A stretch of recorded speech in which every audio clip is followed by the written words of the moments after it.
Hello everybody, and thank you very much for taking some time out to come and hear me talk. So I'm going to talk to you about essential fatty acids and how to optimize them through a vegan diet. So I don't know if you know that much about essential fatty acids, whether you know a lot or a little, but hopefully you'll know a little bit more by the time I've finished speaking.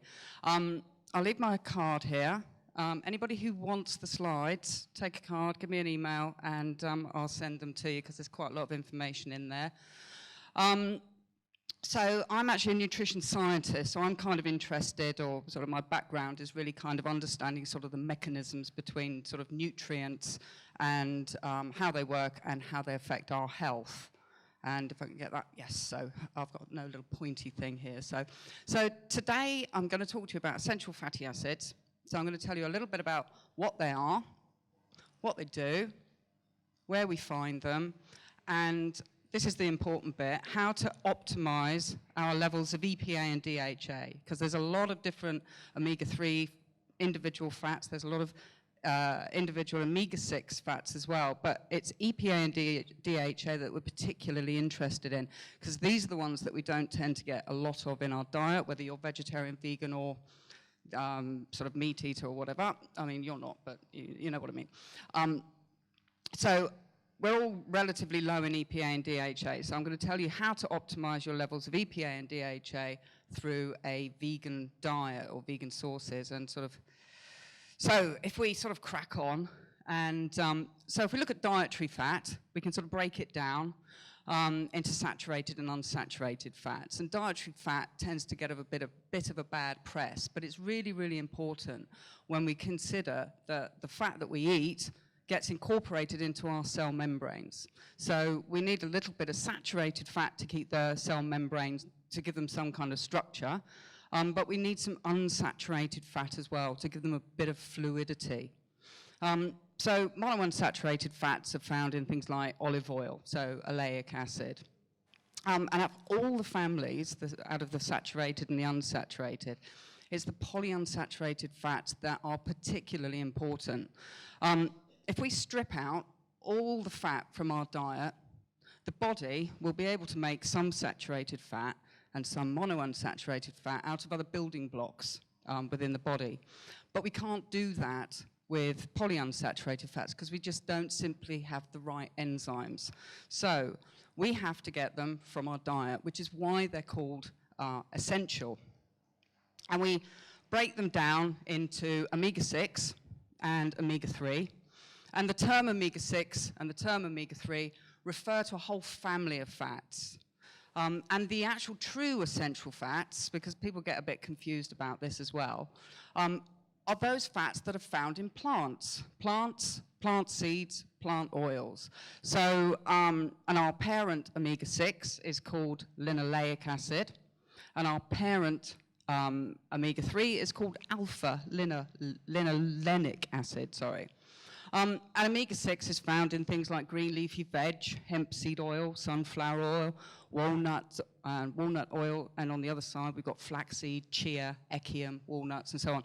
And you'll notice there's a bit of a repetition between two sides, things like walnut oil, both contain omega-6 and omega-3. So the good thing is, once we've taken these in, once we've eaten our sort of leafy green veg and so on, we then have the capacity, we have the enzymes now to convert into the next fat down. So if we think of our parent fat, all the other fats down, we can think of them as sort of the children and the children and the great-grandchildren and the great-great-grandchildren. And so the first step is through an enzyme step called delta-6 desaturase. And this is a key issue because as humans, we're not very good at converting the short chain into the longer chain. And it's called rate limiting. And there's lots of things that can affect our ability to convert this first step. However, some oils actually contain the next fat down. So, for example, evening primrose oil is really rich in GLA. Echium seed oil is really rich in stearidonic acid. And if you consume oils that have these fats in them, you're literally bypassing delta-6, and your body is able to convert through the next steps a lot more efficiently. So then we get to the other important fats. So we're kind of shooting down here now. Now, another important factor to take on board is that the fact that these two families actually share and compete for these enzymes. And if we eat a balanced intake of each, so for every gram, say, of omega-6, and if we consume a gram of omega-3, you're okay. Because when we convert down, whichever family dominates converts more of its sort of children and grandchildren and so on. And we've got a red fat here. It's called AA, or arachidonic acid. And it's highly pro-inflammatory. So if you consume a lot of omega-6, but you don't consume enough omega-3 to balance it out, the body will convert through to a lot of arachidonic acid. And in its sort of very simple terms, we become quite sort of inflammatory. And there are lots of various different things that sort of influence our capacity to make long-chain fats as well. So, and I'm going to talk about those in a minute. But as we come down, we can see that different fats are found in different oils and different forms. So EPA and DHA, which are long-chain omega-3 fatty acids, are generally found in marine sources, so things like algae oil and fish, those kind of things. So I'm talking about this sort of balanced intake of omega-6 and omega-3. And historically, our diet was relatively balanced. For sort of every gram of omega-6, we took in about a gram of omega-3 and so on. Over the last few decades, sort of since agriculture really, we've seen a marked increase in omega-6 and a decline in omega-3. So we're getting this sort of complete imbalance. And in fact, many of the sort of modern foods that we're consuming are now sort of new in regards to sort of human evolution. Our bodies don't recognize them. And we're stripping out a lot of omega-6. And since the sort of introduction of vegetable oils, for example, we've actually started adding a lot of omega-3. So what we're finding is that our conversion rates down to the important omega-3s, EPA and DHA, is really compromised. And that doesn't matter whether you're a vegetarian or vegan or anything. It's, you know, if you're eating too much omega-6, then you will have a reduced capacity to make these long-chain omega-3s. The issue with this is, if you don't have enough omega-3, EPA and DHA in your cell membranes, then you have a higher risk of inflammatory conditions. And this is just to really sort of highlight what's gone on. So we've got our hunter-gatherers, and then we come over to sort of agriculture, and then really sort of industrialization here. We see a marked increase in omega-6, which goes up there, and then omega-3 goes down there. So our ratio has changed quite dramatically, sort of up to about 25-1 in sort of in people sort of consuming Western-style diets. So our hunter-gatherer, Western diet, high inflammation if we eat too much omega-6, not enough omega-3. And so the other point to take on board when we're talking about long-chain omega-6 and omega-3 is that they are not born equally. Each fat within each family has a different function within the body. We talk a lot about omega-3 fatty acids, but we should actually, and we are sort of in the sort of science world, we're beginning to talk about EPA and DHA very individually, and we're starting to see a lot of scientific studies looking at EPA and DHA very individually, and actually comparing their actions, because we see so many studies that are published that the sort of media headlines come out and they say, omega-3s don't work for this and they don't work for that, and there's no point in taking them and there's no point in raising your levels. But if we actually look at them individually, we start to see a very different story. And so the function of these fatty acids specifically is that they take up a lot of space in our cell membrane. So they influence the cell membrane fluidity, and there's lots of sort of receptors and proteins all sort of moving around, and they have to flow nicely. But the blue one, the red one, and specifically the green one, not so much the brown one, actually also give rise to a whole lot of different hormone-like substances. We have prostaglandins that influence inflammation. We've got leukotrienes that influence our immune function, and thromboxanes that sort of look after our cardiovascular health. The products that are derived from the red block here tend to be pro-inflammatory, so they induce blood clotting, they induce inflammation within the body, whereas EPA, our green omega-3, is anti-inflammatory. Only EPA, AA, and DGLA give rise to these products. DHA doesn't. DHA is really important for sticking into your cell membranes and keeping everything fluid, whereas EPA gives rise to these end products. So the importance of raising EPA and DHA, I'm going to explain that now, really.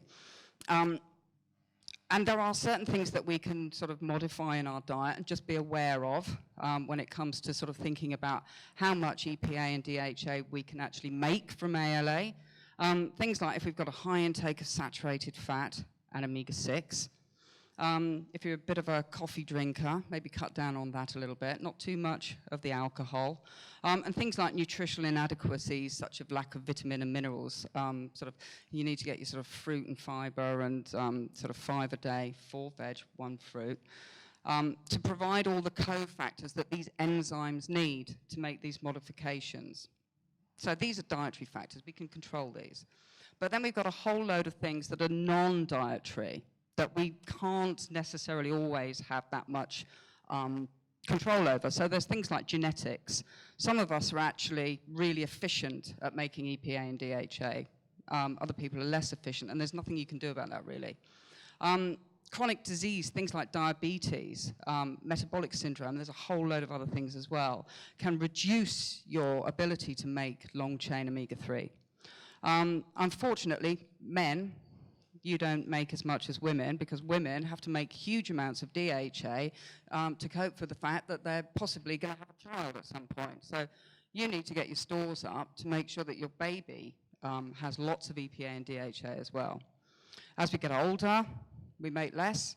And things like stressful lifestyles, so cortisol, which is a major stress hormone, it actually inhibits the very first enzyme, that enzyme I mentioned, delta-6 desaturase, so it cuts it off really early.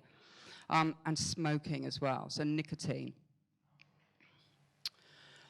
So when we're talking about increasing omega-3s, so it's not just about how much omega-3 you're taking in, it's about how much you get into your body. And there is a biomarker of omega-3 status, and it's called the omega-3 index. And the omega-3 index is simply the amount of EPA and DHA expressed as the total amount of fats within your cell membrane. And we should be aiming for about 8%. So 8% of all the fats in your cell should be EPA and DHA. So that's our sort of structural biomarker. And we've then got another biomarker, and it's called the AA to EPA ratio. So many people are sort of familiar with omega-6 to omega-3 ratios. But as I'm kind of explaining, it's because each individual fatty acid within the family doesn't have the same function, it's actually more descriptive to use the fats that are actually producing the end products that are influencing all the sort of metabolic pathways and the inflammation and the cardiovascular issues and the immune functions, and that's arachidonic acid and EPA.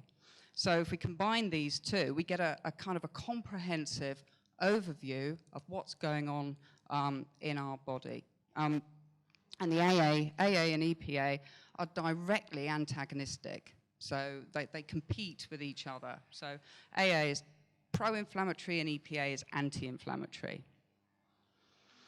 And this is just to sort of emphasize, really, that the omega-3 index has for a very long time been established as a biomarker of cardiovascular health. So anybody who's got an omega-3 index of 4 or less is at a higher risk of cardiovascular issues. And then when we get up to sort of 8 and higher, you have the greatest protection. So you have some protection against cardiovascular issues. The majority of people in the UK are around about here. Yes, so I can leave that one there. And then our AA to EPA ratio. So originally in some of my early slides, I was talking about this sort of balanced intake of 1-to-1. And this is what we should be looking at for AA to EPA ratio. We should be looking at a nice balanced amount within our cell membranes of EPA and AA. So the optimal ratio is about 1.5 to 3. So that's what we should be aiming at. And in fact, when we look at our sort of inflammatory biomarker, our AA to EPA ratio, and our omega-3 index, we can actually correlate this to an awful lot of sort of inflammatory-based conditions. So if you have a very high AA to EPA ratio, so more AA than EPA, and you have a low omega-3 index, so very low amounts of omega-3 within your cell membranes, then you have a much higher risk of developing a whole sort of flurry of sort of health conditions. Right, okay, so hopefully I've explained a little bit about what they are and why we need to focus on EPA and DHA. And now I'm going to tell you how to get your EPA and DHA levels up. Okay, so the first thing is that vegetarians and vegans generally have a lower risk of sort of common chronic diseases. And this is related to diet quality. Our diets are healthier. However, over the last 10, 20 years, maybe even a little bit longer, we're beginning to see a bit of a decrease in diet quality. And this is all to do with sort of food processing again. We're going away from the sort of whole food diets, and we're slipping into the sort of maybe ready meals and things like that. That's a bit simplistic, but there is a decrease in diet quality that is beginning to sort of reflect in omega-3 levels. And vegetarians and vegans are at a slight disadvantage when we look at intake of a long-chain omega-3 fatty acids. And if you don't get adequate amounts of omega-3, then it may counteract some of the sort of benefits that you're getting from having a really good quality vegetarian diet. So we're focusing on how to optimize long chain. And this is just a sort of little example of EPA and DHA, sort of meat eaters, vegetarians and vegans. And vegetarians have slightly less levels of EPA and DHA than meat eaters, but vegans are the ones who are obviously not getting any of the sort of long chain. So we have several options. We can start at the top. So we can eat lots of plants, we can eat seeds and nuts. And these provide our short chain, so ALA, our short chain omega-3. But we're also getting a huge amount of fiber, we're getting all the micronutrients, so we're getting the whole package. And then we can look at things like plant oils. So we can extract the oil, we can extract the fat portion out of the seed, and we can concentrate our omega-3. So we get a better delivery, we get a better hit of omega-3. But they all provide short chain. So that's ALA and possibly a bit of SDA, stearidonic acid. Or we can go bottom up and we can go straight in using algae oil. As Tony was mentioning, algae oil has been around for some time, but it has been predominantly DHA. We've just recently started seeing algae oils with a high ratio of DHA to EPA, so predominantly DHA, a little bit of EPA. There's a huge amount of interest at the moment in oils that are pure EPA. We see pure EPA being used quite extensively in sort of cardiovascular issues, for example. So as an anti-inflammatory, pure EPA oils tend to sort of cut the mustard slightly better than EPA and DHA. But that's a slightly different story. So, okay, so I've chosen to look at 3 seeds. There's an awful lot of sources of omega-3. And I'm going to kind of concentrate it down onto the ones that are a little bit topical, the ones that you're familiar with, and the ones that are really going to be sort of the best sources of ALA and SDA. So we've got chia seeds. I think chia seeds are absolutely wonderful. You can do so much stuff with them. Hemp seed and flaxseed, obviously, the old favourites. And I hope you can see my slides. Like I said, if you want them afterwards, feel free. So if we look at the whole composition of the seed itself, what we find is chia seed doesn't have a huge amount of fat. That's the green bit at the top. It's about 31% fat. Flaxseed and hemp seed, they have similar amounts of actual fat themselves. If we then take that green bit and look at that, so this is just the oil, and then we break it down into the individual fatty acids, we can see that chia seed oil, even though it was only about 30% fat, actually has the highest amount of ALA. This is the fat that we're interested in if we want to raise our omega-3 levels. Flaxseed oil contains a lot as well. Hemp seed oil actually has a very high omega-6 to omega-3 ratio. Now, you probably won't be able to tell, but there's a tiny little bit of grey slither right at the top of hemp seed oil, and that relates to the omega-3 fat here called stearidonic acid, and it's 2%. So stearidonic acid is our fat that bypasses delta-6 and helps to increase our long-chain omega-3 fatty acids. So that's our plant seed oils, or the three sort of favourites. Unfortunately, whilst you can get flaxseed, I'm not sure whether you can get, chia. You can get chia seed, but I'm not aware of any chia oils that you can purchase on the market. If I'm wrong, please do tell me. So I'm going to talk about chia seeds just for a minute. So chia seeds are brilliant. They contain about 64% ALA. But remember, that's only the fat portion, so you have to take that into account. But they're wonderful. They're a complete source of protein, so you're getting all your essential amino acids. Really high in fiber, so they're really good for your gut. And they're also full of all the vitamins and minerals that you need, source of antioxidants, polyphenols, flavonoids, brilliant, wonderful. So, right, this is where we start to do some calculations. Right, so how much chia seed do I have to take to get a decent amount of EPA? Now, this is a little woolly because, obviously, when you're taking in ALA, you have to convert it. And I've kind of explained some of the issues that we have. We are all metabolically unique. If everybody in this room all took 15 grams of chia seed oil and we measured how much that raised our EPA or DHA levels, we would all be very different because we are all metabolically unique. So you have to kind of take that on board. But if we are assuming that the average conversion rate from ALA to EPA is 8%, and this is kind of widely sort of published and accepted in the perfect person, then we could say that if you take 15 grams of chia seed, you'll get about 228 milligrams of EPA